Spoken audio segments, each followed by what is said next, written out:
TRS party incharge Khammam.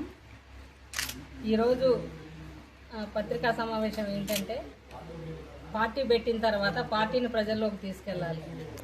ఎలా అనంటే, జెండా కార్యక్రమం ప్రతి వాడవాడన టీఆర్ఎస్ రక్షణ సేన జెండా ఎగరవేయాలి అనేది కవితక్క గారు పెట్టిన ఈ పండగ.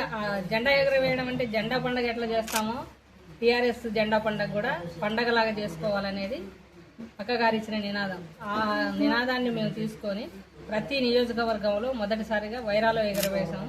ప్రతి నియోజకవర్గానికి ఒక జెండా, మండలానికి గ్రామ స్థాయిలో కూడా జెండా ఎగరవేస్తాం. ఈ జెండా ఎగరవేయడం అంటే ఏదో ఒక్కళ్ళు ఇద్దరు కాదు, గ్రామ స్థాయి నుంచి జిల్లా స్థాయి కమిటీల వరకు అందరం ఆ జెండా పండుగలో పాల్గొని అదొక పండగలాగా తీస్తాము. ఈరోజు ఇన్ఛార్జి గారు మాకు రాష్ట్ర ఇన్ఛార్జిగా విష్ణుమూర్తి గారిని పంపించారు ఇక్కడికి. తను మా అబ్జర్వర్గా చూసుకొని ఇక్కడ కార్యక్రమాలు చేసుకొని వెళ్దామనుకొని వచ్చారు. ఆ సందర్భంగా మేము మీటింగ్ పెట్టుకోవడం జరిగింది. మీటింగ్లో కూడా ఈ చర్చ ఇవన్నీ ఈరోజు జరిగిన కార్యక్రమాల గురించి అయితే ముఖ్యంగా పార్టీ జెండాతో పాటు కవితక్క గారు ఏమన్నారంటే, పార్టీ జెండానే కాదు లోకల్గా ఏమున్నా కానీ ప్రజల సమస్యలు తీసుకెళ్తూ మీడియా దృష్టికి తీసుకెళ్తూ ఆ సమస్యలను పరిష్కరించడానికై ఆ సమస్య ఏంటి అనేది ఆ సమస్య తీసుకెళ్ళి ప్రభుత్వానికి తెలియజేస్తూ ఆ సమస్య పలానా సమస్య ఇక్కడ ఉంది, ఈ సమస్య ఎందుకు జరగట్లేదు అని చెప్పేసి భూదాన్ సమస్య మేము ప్రజల్లోకి ఎట్లా తీసుకొచ్చామో అదే సమస్యలాగా ప్రతి ఒక్కటి కూడా. ఈరోజు ఏన్కూరులో ఒక సమస్య ఉంది. ఏన్కూరులో ఏంటంటే బస్ స్టాప్ లేదు. ఎంతో మంది చుట్టుపక్కల జనాలందరూ వచ్చినా కానీ బస్సు వచ్చేంత వరకు ఆ ఎండలో నిలబడాల్సి వస్తుంది. ఇప్పుడున్న పరిస్థితులలో ఈ ఎండలో చంటి పిల్లల్ని వేసుకొని కానీ వృద్ధులను వేసుకొని కానీ ఎండలో స్టాప్ దగ్గర నిలబడలేరు. నిలబడాలంటే ఏ షాప్ దగ్గర ఉండాలి. ఆ షాప్ దగ్గర నుంచి వీళ్ళు వచ్చేలోపు ఆ బస్సు ఆగదు. ఎంతో మంది వికలాంగులు ఉంటారు, ముసలి వాళ్ళు ఉంటారు, చిన్న పిల్లల్ని ఎత్తుకొని వచ్చే వాళ్ళు ఉంటారు. కాబట్టి ఆ బస్ స్టాప్ను మేము మా స్వయస్థాలతోటి మేము కట్టుకోవాలని చెప్పేసి కమిటీ నుంచి మేము అనుకుంటున్నాము. మరి అది మేమైతే ఫస్ట్ ప్రభుత్వం దృష్టికే తీసుకెళ్తున్నాం. బస్ స్టాప్ లేదని చెప్పేసి మీడియా ముఖంగా మేము చెప్తున్నాం కాబట్టి ఏమో ప్రభుత్వం చేస్తుందో ఏదో తెలియదు, మేమైతే నిర్మించాలనుకుంటున్నాము.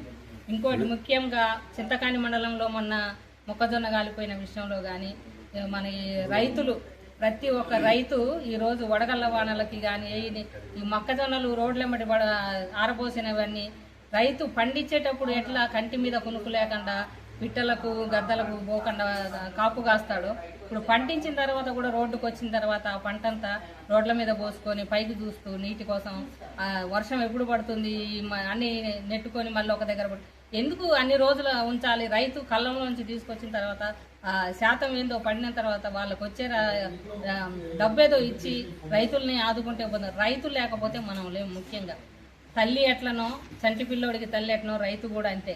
రైతు పండిస్తేనే ఈరోజు మనం 5 ఏళ్ళు నోట్లోకి పోతున్నాయి.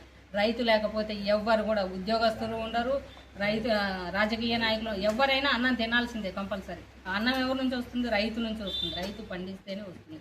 ఆ రైతు ఏం చేస్తున్నాడు?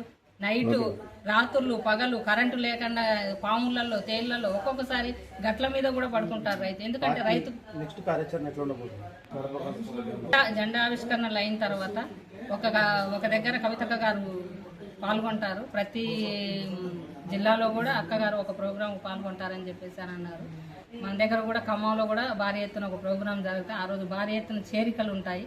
ఆ చేరిక రోజే జెండా వందనం ఇక్కడ ఖమ్మంలో ఉంటుంది. అది ఒక పండగలాగే ఉంటుంది. ఆ రోజు కూడా మీడియా మిత్రులందరినీ పిలుచుకుంటాము. ఆ పండగలో మీరు కూడా భాగస్వాములు అవుతారు.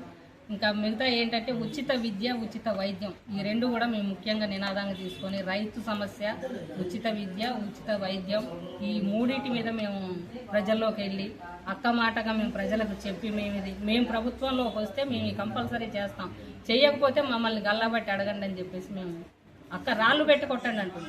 మేము కూడా అంతే, మేము జిల్లాలలో ఉన్నాం కాబట్టి మమ్మల్ని కూడా రాళ్ళు పెట్టి కొట్టండి. మేము 20 నుంచి స్టార్ట్ అయిందండి. జూన్ 20 నుంచి స్టార్ట్, అదే మే 20 నుంచి స్టార్ట్ అయింది. జూన్ 20 వరకు ఎండ్ అవుతుంది. ఈ కార్యక్రమాలలో అన్ని నియోజకవర్గాలలో జెండా కంపల్సరీ ఎగరవేస్తాము.